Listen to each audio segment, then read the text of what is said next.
এই জাতীয় নির্বাচন হইতে হবে পিআর পদ্ধতিতে, এবং পিআর পদ্ধতির নিম্নকক্ষ উচ্চকক্ষ দুই জায়গাতেই পিআর পদ্ধতি হইতে হবে। কারণ হচ্ছে পিআর পদ্ধতি এরকম একটা পদ্ধতি যেই পদ্ধতির মাধ্যমে বাংলাদেশের প্রত্যেকটি ভোটারের তার রায়ের প্রতিফলন জাতীয় সংসদে হওয়া সম্ভব, তার প্রতিনিধি জাতীয় সংসদে প্রেরণ করা সম্ভব।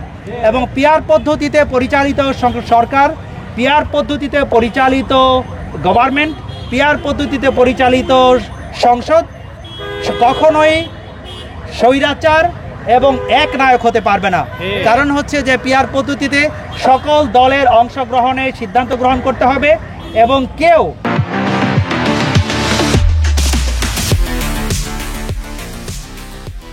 কারো কোনো মতামতকে বাইপাস করে এককভাবে সিদ্ধান্ত গ্রহণ করতে পারবে না। আমরা ইতিপূর্বের সরকার পরিচালনার সময় দেখেছি যারা 30% ভোটের কথা বলে তারা বাকি 70% মানুষের কথা ইগনোর করে হাততালি দিয়ে দিয়ে বিভিন্ন রকমের আইন পাস করেছে, যেটা দেশের মানুষ অ্যাকসেপ্ট করে নাই। আমরা মনে করি এই সংসদটা যদি পিআর পদ্ধতিতে পরিচালিত হয় তাহলে আমাদের দেশটা পরিচালিত হবে সুন্দর মতো করে। এবং আরও একটা অন্যতম দাবি হচ্ছে বাংলাদেশের জাতীয় পার্টি এক আওয়ামী লীগের বি টিম বাংলাদেশে। জাতীয় পার্টি ভারতের দোসর। জাতীয় পার্টির নেতারা তারা স্পষ্ট করে বলেছেন আমরা ভারত থেকে কথা বলে এসেছি, তাদের অনুমতি ছাড়া বাংলাদেশি কিছু বলতে পারবো না। তাই যদি হয় তাদের রাজনীতি ফিলসফি, তাহলে তাদেরকে বাংলাদেশের রাজনীতি করার কোনো অধিকার তাদের নেই। আমরা মনে করি আপা গেছে যেই পথে, জাপা যাবে সেই পথে। আমরা মনে করি যে জাতীয় পার্টির যে তার এখন আয়োগতান্ত্রিক যে শাসন তারা প্রতিষ্ঠা করেছিল, তারা যদি আবার বাংলাদেশে আসতে পারে তারাই হবে আওয়ামী লীগের বি টিম বাংলাদেশে। আমরা যেরকম আওয়ামী লীগকে বাংলাদেশে দেখতে চাই না, বাংলাদেশে আওয়ামী লীগের কোনো বি টিমও দেখতে চাই না, ফ্যাসিবাদ দেখতে চাই না, ফ্যাসিবাদের বি টিমও আমরা দেখতে চাই না।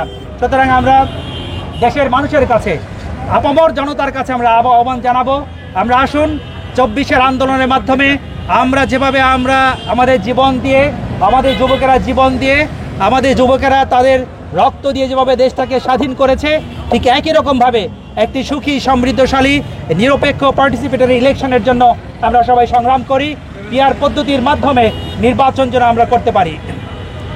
আমরা এখনো দেখি আমরা নির্বাচনে যেতে চাই, কিন্তু নির্বাচনের জন্য লেভেল প্লেইং ফিল্ডগুলো এখনো নাই।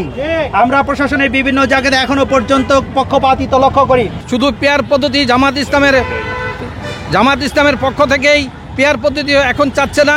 18 কোটি মানুষের দাবি করতেছে পিআর পদ্ধতির মাধ্যমে নির্বাচন হলে সুষ্ঠু নির্বাচন হবে।